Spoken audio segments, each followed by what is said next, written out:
Her mother cried the moment she read the letter of acceptance, but not tears of joy. A state college? Not Harvard? Not Yale? God, my daughter isn't good enough for the Ivy League. Her voice broke, trembling with shame, not pride. She stood frozen in the kitchen, the scholarship letter shaking slightly in her hand, the edge already creased from being held too tightly. This was supposed to be a proud moment, a warm hug, maybe a modest celebration with a store-bought pie. Instead, silence settled in the air like dust, and her mother turned her back without a word, leaving her alone with her first real victory, one that no one cheered for. She had grown up beneath the shadow of names her mother recited like prayer beads. Martha's son is at Princeton. Carol's grandson got into MIT. Every dinner came with a side of grades, test scores, and endless reminders of family reputation. Once, she won a citywide writing contest, pouring her soul into a piece about her father, who left when she was still a child. Her mother looked at the certificate, flipped it over, then asked, why didn't it get published in a city paper? That night, she tore the award into strips and dropped them in the trash, burying the last trace of her earliest dream, that maybe hard work could earn her applause. Since the age of 15, she'd stayed up late studying, teaching herself with old prep books borrowed from the public library. SATs, ACTs, essay prompts, she tackled them all alone, with nothing but a second-hand laptop and a desk lamp she bought for $3 at a garage sale. No tutors. No paid prep courses. Still, she did it, earned a full scholarship to a top-ranked public university for computer science. That should have been enough. But to her mother, it never was. At dinner that evening, her mother didn't say a single word about the news. She ladled soup slowly, like she was swallowing something bitter. When her stepfather asked, "Good news?" "She's dressed nicely," her mother replied. "She got into a public school." "It's free." The girl stared at her plate, unsure what she was eating anymore. She wished she could swallow the knot in her throat, wished she didn't feel like no matter how hard she tried, her mother would never really see her. From that moment, she knew her path would be quiet, no balloons, no confetti. The college was 300 miles away. She packed her bags alone, borrowed a friend's car, and drove 6 hours through the rain. Her mother didn't walk her out. No, goodbye, hug. No, call me if you need anything. Just one line before she left, "Don't embarrass the family over there." She didn't respond. Just gave a tired half-smile. Somewhere deep down, the click of the closing door sounded like the end of something once tied by blood, now frayed beyond repair. Her dorm room was spacious but cold. She shared it with another girl, someone whose parents visited every week with home-cooked meals and soft new blankets from Pottery Barn. She brought instant noodles and turned an old jacket into a pillowcase. That first night, she placed a photo of her father on her desk, the only one she had left, and whispered, "I made it, Dad." No one heard. No one answered. But at least, she had something kind to say to the only parent who never made her feel like a failure. She started working right away. Up at 5 a.m. to sweep library floors, rearrange dusty shelves, then race to her lectures. After class, she cleaned cafeteria tables, took out the trash, folded napkins.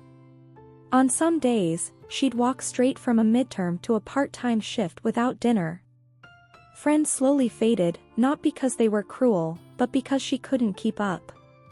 She had no money for movies, no car for road trips, no time for clubs. She became a quiet shadow moving between buildings lit by string lights and buzzing energy she couldn't afford to join. Thanksgiving came.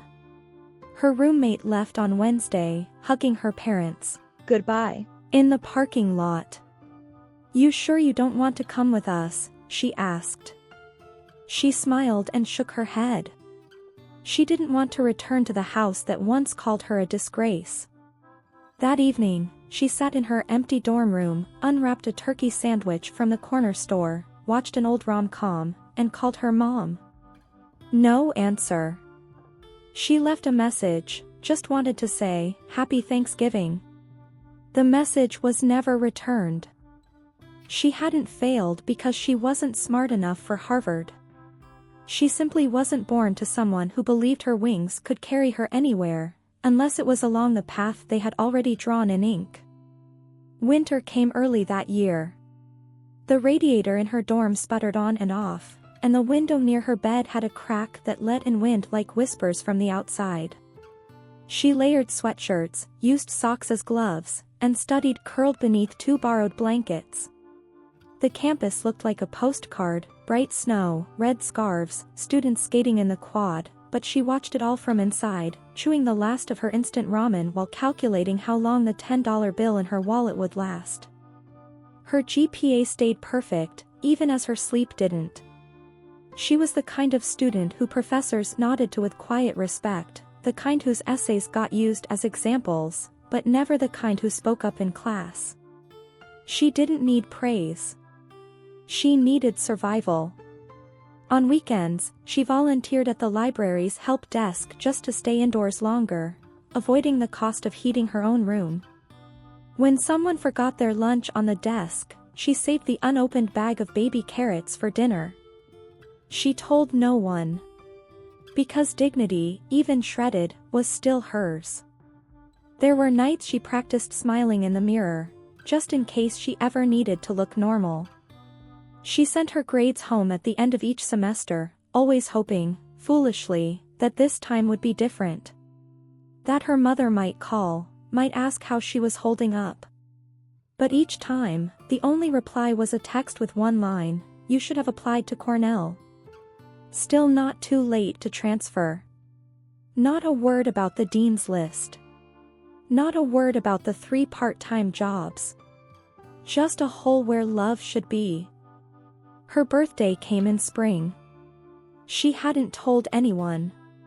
She didn't expect much, but she walked to the nearest gas station that morning and bought a single chocolate muffin.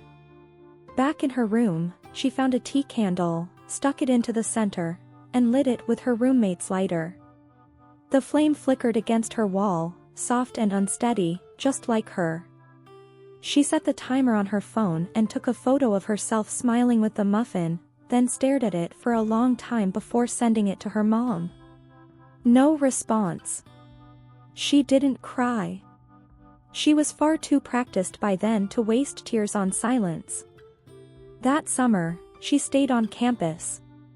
Her dorm reopened only to students with no home to return to, and though she didn't say it aloud, she was one of them. She worked full-time in the university mailroom, sorting packages, lifting boxes that left bruises on her arms. She got heat rashes from the old AC, bled through her sneakers, and skipped meals so she could afford a used calculus textbook. Sometimes, she wrote in a cheap notebook she'd found in the discard pile. Small things. Not poetry. Just lists. Things she missed. Things she never had. Things she wished she could say to someone who might listen. When fall returned, she met students whose parents moved them into dorms with flat-screen TVs, whose siblings sent care packages stuffed with snacks and scented candles. She didn't envy them, she just didn't know what it felt like. Love, in her world, had always come with price tags and impossible conditions. Be better. Be best. Be perfect. Or be nothing. That was the lesson. That was the legacy. But she was tired of chasing approval that was always one step beyond her reach. One evening, while cleaning a computer lab after hours, she sat at a desk and looked at her reflection in the black screen. For the first time, she said aloud, "I'm not a disappointment." Her voice cracked on the word, as if startled to be heard. No one else was there, but still, she felt something shift inside. A thread pulled tight for years had finally loosened. She didn't stop trying. But she stopped waiting. Stopped pausing before sending updates home. Stopped imagining applause that never came. Instead, she started writing to herself. Small notes. Encouragements. Things she wished her mother had said, like, "I'm proud of you," or "You're doing just fine." She taped one behind her mirror. Another on her laptop lid. She built a world where she could breathe, slowly, quietly, fully, for the first time. Graduation came faster than she expected. She didn't buy the overpriced class ring. She didn't attend the senior gala. She used her tip money to rent the gown, and she ironed it carefully the night before. She stood alone at the back of the auditorium while students hugged their families. Her roommate's parents held a sign that said, "Go Lily," and waved excitedly. She took her seat, folded her hands in her lap, and listened to the names being called. When hers was announced, she walked up with steady steps, smiled at the camera, and shook the dean's hand. No one cheered. But she felt no less worthy. Afterward, while everyone rushed to take pictures with their parents, she carried a tripod she'd borrowed from the student center and set it up on the far edge of campus. She posed beneath a maple tree, the red tassel swaying in the wind, and smiled, not because someone told her to, but because she had made it. She pressed the shutter, and in that quiet click, captured proof, she was enough. The day after graduation, she didn't throw a party or take a trip. She packed her few belongings into 2 suitcases and 1 torn cardboard box, then boarded a Greyhound bus headed downtown. The ride was long and slow, and the air smelled like stale snacks and forgotten dreams. She sat by the window, watching gas stations and empty fields blur past, her diploma tucked carefully in a zippered folder on her lap like it might break if she let go. She had no job lined up. No offer waiting.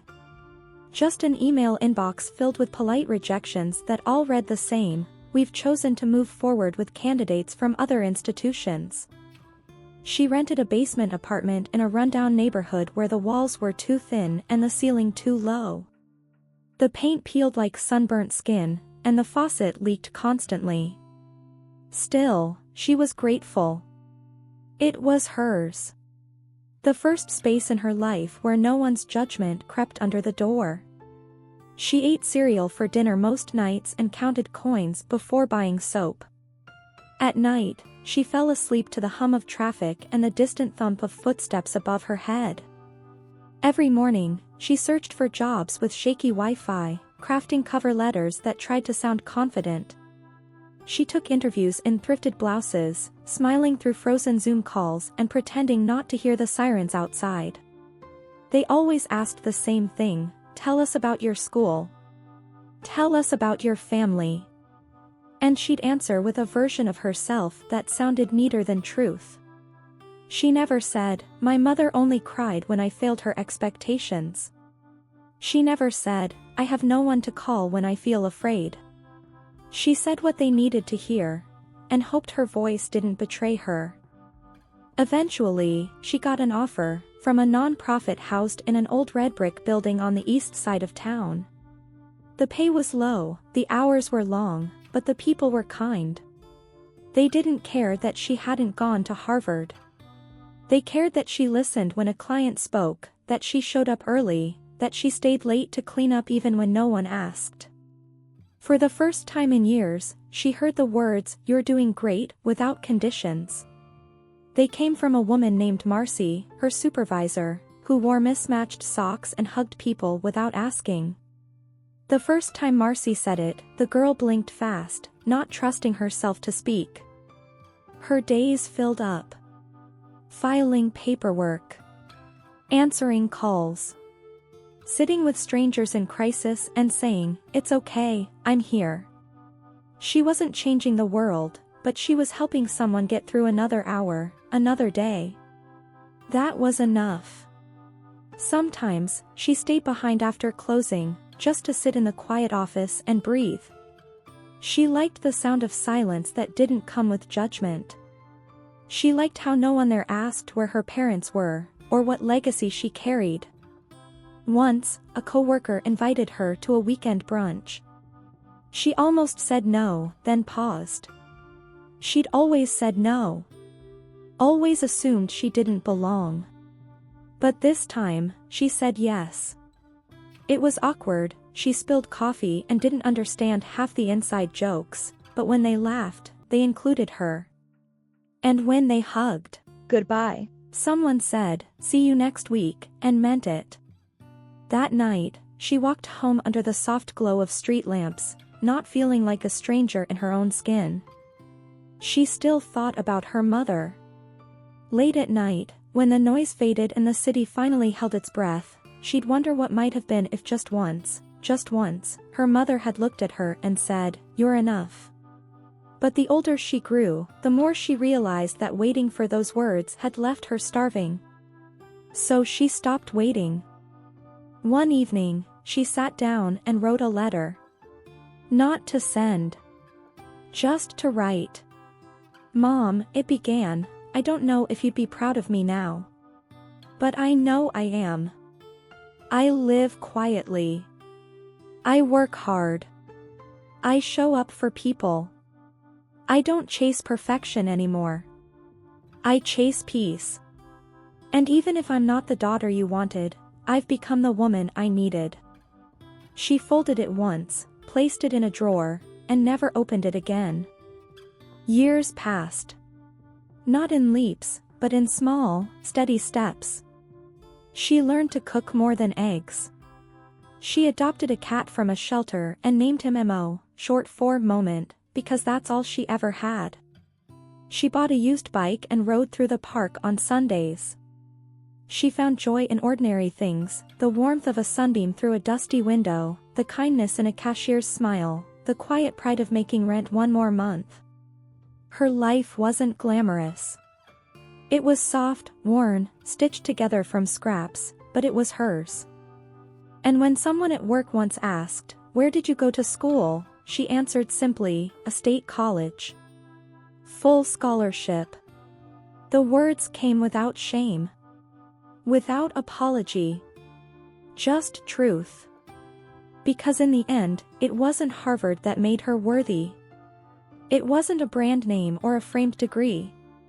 It was the way she survived, the way she kept showing up even when no one clapped, the way she kept believing, somewhere deep down, that she was more than her mother's silence. And now, she didn't need applause. Just air. Just space.